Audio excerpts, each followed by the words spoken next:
Jai Hind students, today we are starting a new chapter from geography and the topic is your natural vegetation and wildlife. The topic is your natural vegetation and wildlife in India, chapter number 7 and video part number 1. So in this video, students we will discuss about of vegetation and wild वन्य जीव जंतु और वनस्पति के बारे में हम discuss करने वाले हैं। तो भारत की जो लैंड है, धरती है, वो हमारी फ्लोरा और फौना के लिए जानी जाती है। अर्थात हमारी जो लैंड है, इंडिया की जो लैंड है, diversity of the variety of plants and vegetation and wild life के लिए जानी जाती है। तो भारत में विविध प्रकार की वनस्पति और वन्य जीव जंतु पाए जाते हैं। तो भारत की जो लैंड है वो एक रिच है, धनी है for our flora and fauna के लिए। तो green vegetation and different type of vegetations are grow here and wild life are found here. तो हम डिस्कस करेंगे about our flora and fauna. Flora और फौना हमारे क्या हैं? द ह्यूज डाइवर्सिटी, जो कि हमारी एक बहुत बड़ी विविध मात्रा में हमारी वनस्पति और वन्य जीव जंतु इसके अंतर्गत पाए जाते हैं।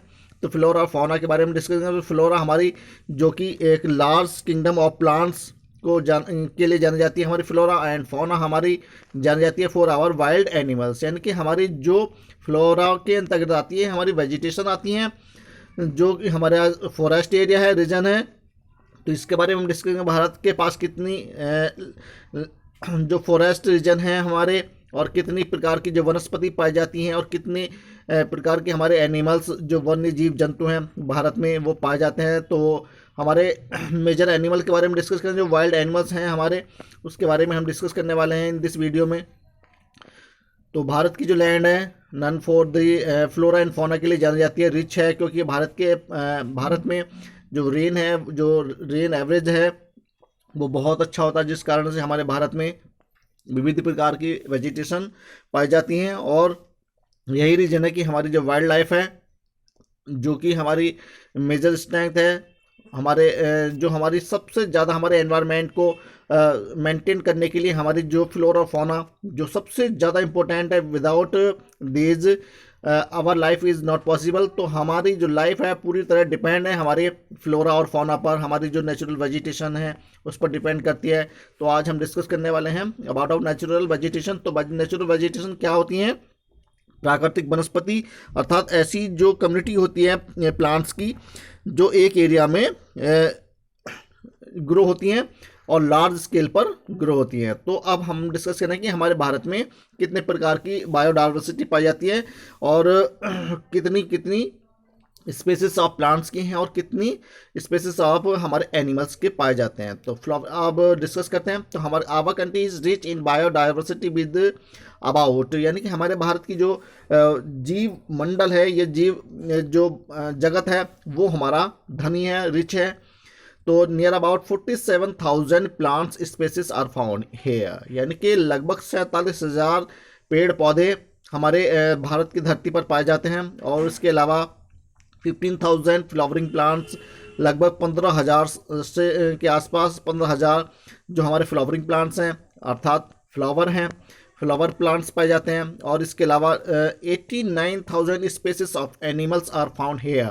तो this is very important that this is the reason that our the land of India is rich biodiversity में। हमारी जो बायोडाइवर्सिटी जो है वो रिच है, धनी है। यही रीज़न है कि हमारे भारत में इतनी तादाद में, इतनी बड़ी मात्रा में हर प्रकार की वेजिटेशन प्लांट्स पाए जाते हैं, और इसके अलावा फ्लावरिंग प्लांट्स भी हैं। और इसके अलावा सबसे ज़्यादा जो कि हमारी इम्पोर्टेंट हैं हमारी फौना लाइफ, जिसको हम कहते हैं 89,000 species of animals are found here. हर प्रकार का जीव जंतु वनस्पति इस धरती पर पाए जाते हैं। तो हमारी जो इंडिया की जो लैंड है, बायोडाइवर्सिटी है, वो रिच है, धनी है, and known for its characteristics of our vegetations and our wild life, यानी कि हमारी जो वन्य जीव जंतु हैं जिसके लिए हमारी धरती जानी जाती है। तो ये इसकी विशेषता है। यही कारण है कि हमारे देश में, हमारी धरती पर मिनरल्स की, खाद्यान्नों की कमी नहीं है, और हमारी जो लैंड है, धरती है, वो रिच है for and known for our wild life, different type of wild life. हमारी जो विविध प्रकार के वन्य जीव जंतु हैं उसके लिए जानी जाती है। तो हमारी धरती एक रिच मानी जाती है बायोडाइवर्सिटी के लिए। विविध प्रकार के एनिमल्स यहाँ पर पाए जाते हैं, जिराफ हैं एंड लायन है, राइनोसरस हैं और बहुत सारे एनिमल्स जो कि हमारी धरती, जिराफ हैं, ये हमारे जेब्रा हैं, ये सब हमारी धरती पर पाए जाते हैं, रहते हैं। हमारे डिफरेंट टाइप के वाइल्ड लाइफ सेंचुरी बनाई गई हैं एंड फॉरेस्ट रीजन बनाए गए हैं जहाँ पर हमारे इनको वन्य जीव जंतुओं को रखा गया है। तो इस प्रकार से हमारे जो एनवायरनमेंट है इसको मेंटेन रखने के लिए हमारी सबसे ज़्यादा इम्पोर्टेंट हमारी ये हैं जो कि हमारे एनवायरनमेंट को मेंटेन रखते हैं। तो इसके बाद अब हम डिस्कस करते हैं about of our major topic पर आ जाते हैं जो कि हमारा natural vegetation and wild life है, चैप्टर नंबर 7। तो इसमें हम डिस्कस करेंगे अबाउट ऑफ नेचुरल वेजिटेशन, प्राकृतिक वनस्पति और फैक्टर अफेक्टिंग द वेजिटेशन। और हमारी जो फैक्टर हैं, क्या फैक्टर होते हैं, किस कारण से हमारी जो वनस्पतियाँ हैं ये ग्रो होती हैं, एंड टाइप्स ऑफ वेजिटेशन और वनस्पतियों की प्रकार, कितने प्रकार की वनस्पति पाई जाती हैं, and forest and wild life.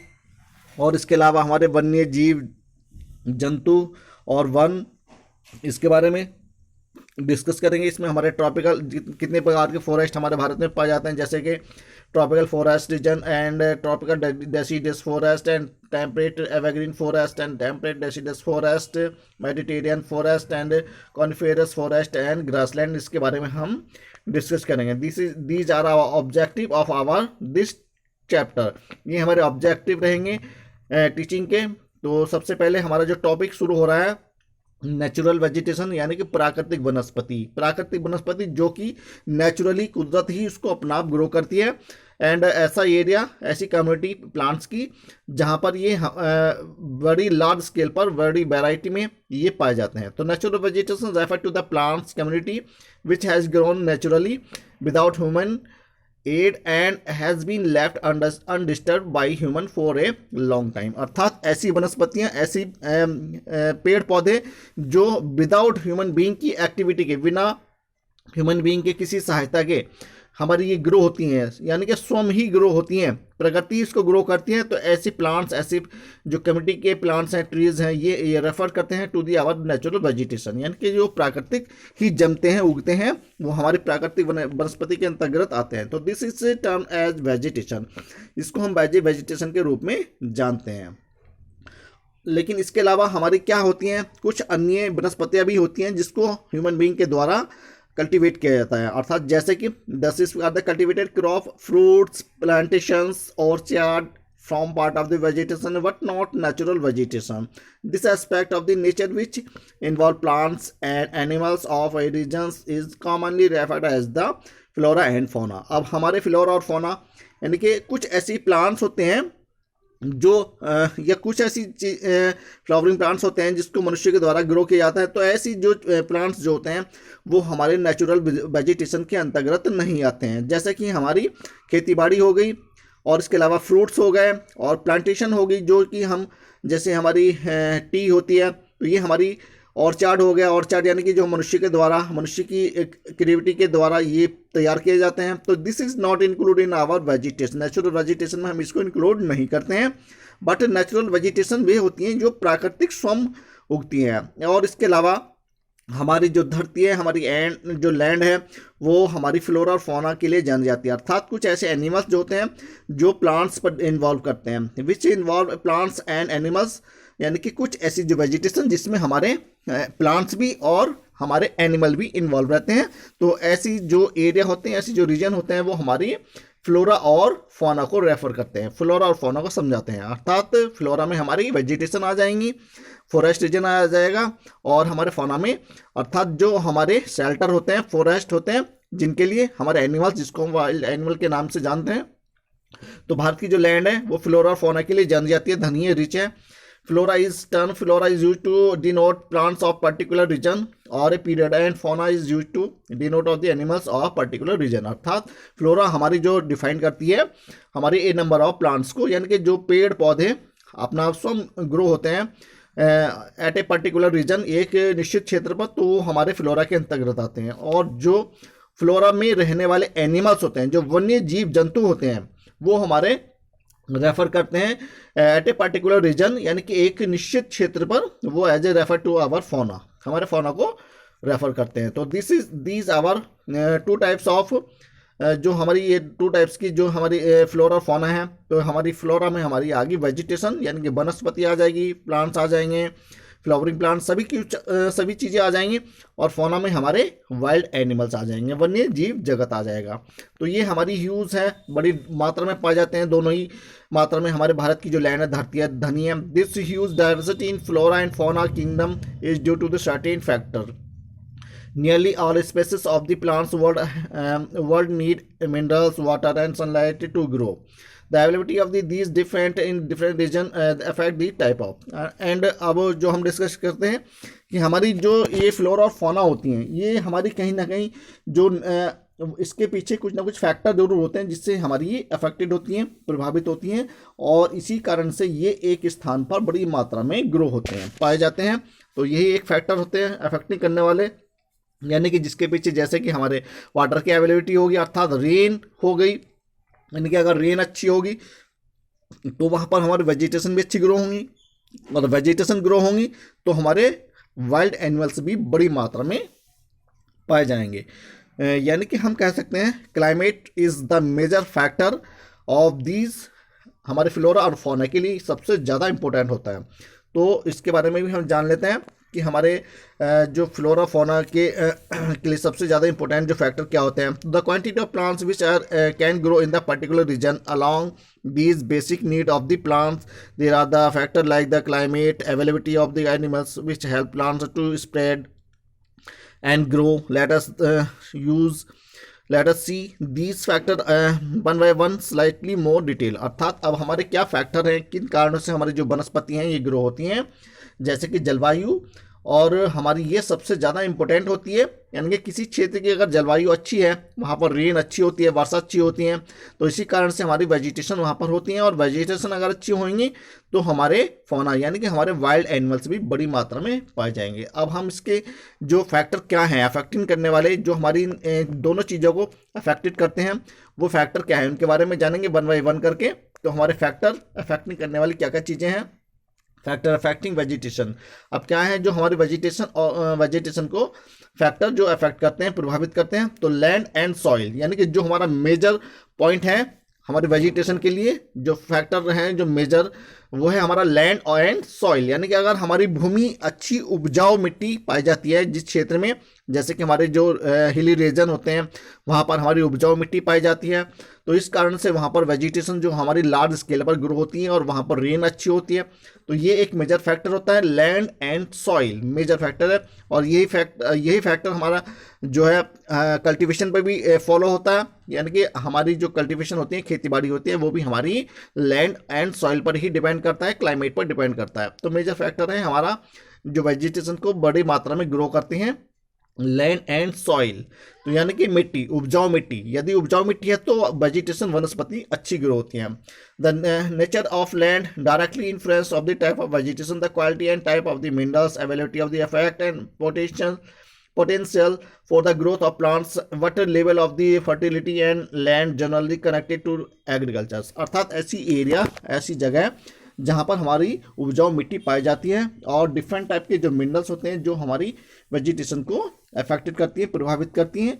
ऐसा लेवल जमीन का, मिट्टी का, जहाँ पर मिट्टी हमारी फर्टिलिटी पाई जाती है, तो उस मिट्टी में हमारी प्राय रूप से जो हमारी वेजिटेशन भी ग्रो होती है, और वही लैंड एरिया कनेक्टेड हो जाती है हमारी एग्रीकल्चर से, खेती बाड़ी से। तो undulating and rough short terrain और area where the grassland and woodlands develop and give shelter to the variety of wild animals. तो ऐसे क्षेत्र, ऐसी एरिया जहाँ पर हमारे जो लैंड उतार चढ़ाव वाली होती है, अर्थात हिली एरिया जिसको हम कहते हैं, तो ऐसी क्षेत्र पर हमारी सबसे ज़्यादा जो रेन होती है वो लंबे समय तक हमारी वर्षा, जो हमारे वेजिटेशन के मेजर सोर्स हैं, यानी कि वर्षा ही मेजर स्रोत है हमारी सारी वेजिटेशन का।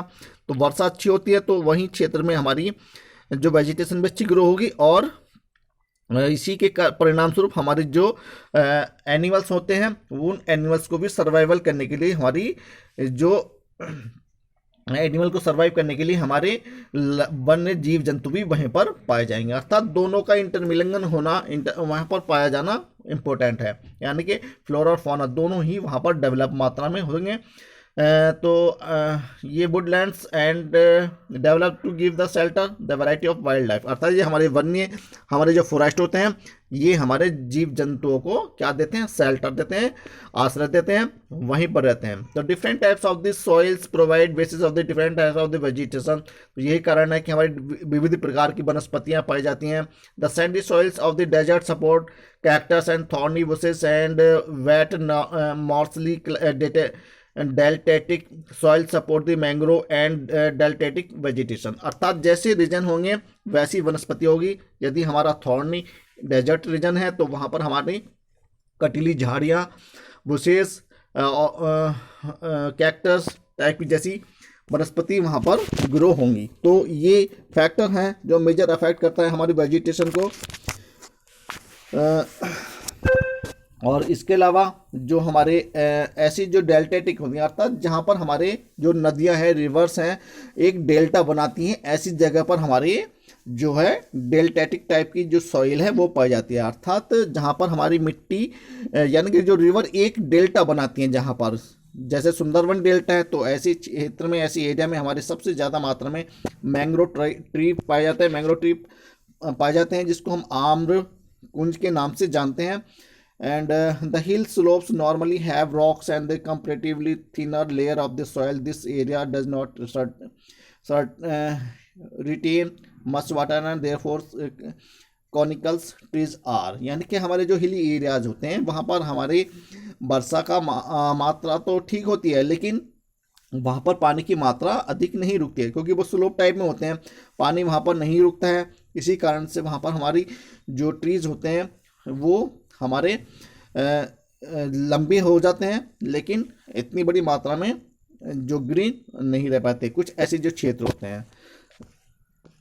Climate and the second factor of the affecting of our vegetation, यानी कि सेकेंड फैक्टर जो होता है हमारी जो वेजिटेशन को अफेक्टेड करता है, क्लाइमेट यानी कि जलवायु, जिसको हम जलवायु के नाम से जानते हैं। तो सेकेंड फैक्टर इज जो कि हमारी क्लाइमेट होती है, यानी कि जो हमारी रेनफॉल होती है, अर्थात जिस कारण से हमारी रेनफॉल होती है, क्लाइमेट, जिसको हम जलवायु के नाम से जानते हैं। यदि हमारे किसी रीजन की क्षेत्र की जलवायु अगर अच्छी होती है तो वेजिटेशन भी ग्रो होती है, रेनफॉल अच्छा होता है, यानी कि जहाँ का रेनफॉल का जो एवरेज होता है नियर अबाउट 200 सेंटीमीटर के आसपास होता है, वहाँ की वेजिटेशन अच्छी ग्रो होती है। तो मेजर सेकेंड फैक्टर होता है हमारी जो वेजिटेशन को ग्रो करता है, क्लाइमेट, क्लाइमेटिक कंडीशन। तो सेकेंड फैक्टर है हमारा क्लाइमेट, जो हमारे वेजिटेशन को अफेक्टेड करता है। Climate conditions are very important to support plants and growth, यानी कि क्लाइमेटेशन जो कंडीशन होती हैं, जलवायु की जो दशाएं होती हैं, वो हमारे सबसे ज़्यादा हमारे वेजिटेशन को उनकी ग्रोथ करने में सबसे ज़्यादा सपोर्ट करती है। प्लांट्स में not be able survive it extreme cold और extreme hot and arid zones, अर्थात यदि हमारी किसी रीजन की क्षेत्र की जलवायु अधिक ठंडी होती है या अधिक शुष्क होती है, ड्राई वाली होती है, तो उन कंडीशन में हमारी जो वेजिटेशन है वो ग्रो नहीं हो पाती हैं। तो ये मेजर फैक्टर होता है हमारी जो वेजिटेशन के लिए कि क्लाइमेट अगर अच्छी होती है तो वहाँ पर वेजिटेशन अच्छी मात्रा में होती हैं, यानी कि हॉट और कोल्ड क्लाइमेट कंडीशन में वेजिटेशन ग्रो हो पाना कठिन रहता है, सर्वाइव नहीं कर पाती हैं। तो large fluctuations of temperature also affect their growth. The amount of rainfall and period of rainfall as well as the alternative source of water availability also have the major role in plant survival, अर्थात इसके अलावा हमारी जो बड़ी मात्रा में जो हमारे उतार चढ़ाव होते हैं, जिस प्रकार से हमारी जो रेनफॉल कभी घटती है और बढ़ती है, तो ये टेम्परेचर जैसे हमारा घटता बढ़ता है या टेम्परेचर का उतार चढ़ाव चलता है, तो उसी कारण से हमारी जो वेजिटेशन भी है वो भी ग्रो होती है। And the amount of rainfall and period of rainfall as well as the alternative source of water, अर्थात इसके अलावा जब कहीं किसी क्षेत्र में या अधिक मात्रा में वर्षा होती है तो ये एक हमारा विकल्प होता है जल का, जिससे हमारी जो वेजिटेशन के लिए सबसे ज़्यादा इम्पोर्टेंट होता है, यानी कि जल। तो ये एक फैक्टर होता है। तो बड़े मात्रा में हमारी वहाँ पर ऐसे क्षेत्र में जो वनस्पति ग्रो होती हैं। यही हमारा सबसे ज़्यादा major role important role play करता है to survive our plants. And next हमारा एल्टीट्यूड। एल्टीट्यूड यानी कि ऊंचाई वाला क्षेत्र। यदि हमारे कहीं ऊंचाई वाले क्षेत्र होते हैं, जैसे माउंटेन रीजन्स होते हैं, तो वहाँ पर क्या होता है, हमारी ऑक्सीजन की मात्रा अधिक होती है लेकिन कार्बन डाइऑक्साइड की मात्रा वहाँ पर कम होती है। तो दिस इज द एक रीजन ये भी होता है हमारी जो नेचुरल वेजिटेशन को अफेक्टेड करता है। अर्थात उस कंडीशन में हमारी वेजिटेशन होती हैं वो सर्वाइवल कर पाना उनके लिए कठिन होता है, स्केर्सिटी होता है। तो you are already know about the level of the oxygen and carbon dioxide is low in the altitude of the earth.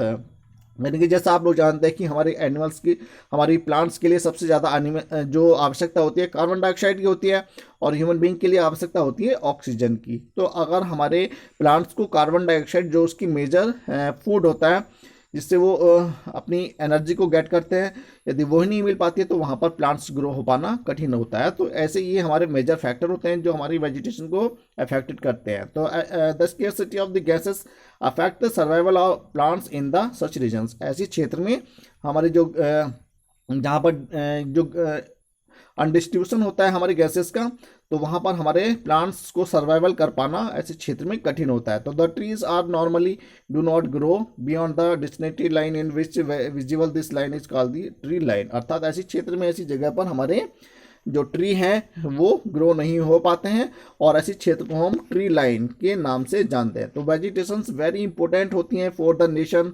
For our survival of the human beings और लिविंग बींग्स। जो भी हमारी living beings होती हैं उनके लिए सबसे ज़्यादा इंपॉर्टेंट होती हैं हमारी वेजिटेशन। तो मेजर फैक्टर हैं हमारे जो इन ट्रीज को हमारी वेजिटेशन को फैक्टर करते हैं। जैसे सबसे पहले हमारा सॉइल हो गया, यानी कि फर्टाइल सॉइल अगर होती है तो हमारी फर्टाइल सॉइल में हमारी वेजिटेशन अच्छी ग्रो होती है। एंड सेकेंड फैक्टर होता है हमारी क्लाइमेट। क्लाइमेट यानी कि जलवायु। जलवायु यदि अच्छी होती है अर्थात वर्षा अच्छी होगी तो वैसे क्षेत्रों में हमारे वेजिटेशन ग्रो हो पाने में, सर्वाइवल करने में उनको आसानी होती है। और इसके अलावा यदि हमारी वेजिटेशन अच्छी होंगी तो हमारी फौना जो लाइफ होती है उनके लिए शेल्टर भी बड़ी मात्रा में होंगे, अर्थात उनके रहने सहने के लिए हमारे वन बड़ी मात्रा में पाए जाएंगे। तो वे ये हमारे फैक्टर होते हैं, मेजर फैक्टर हैं जो हमारी वेजिटेशन को, हमारे वनस्पति को, हमारे वाइल्ड लाइफ को हमारे अफेक्टेड करते हैं। तो ये मेजर फैक्टर हैं। The student in the next video हम डिस्कस करेंगे about of types of vegetation. हमारी जो वनस्पतियाँ हैं वो कितने प्रकार की होती हैं उसके बारे में डिस्कस करेंगे। So students, thank you and have a nice day.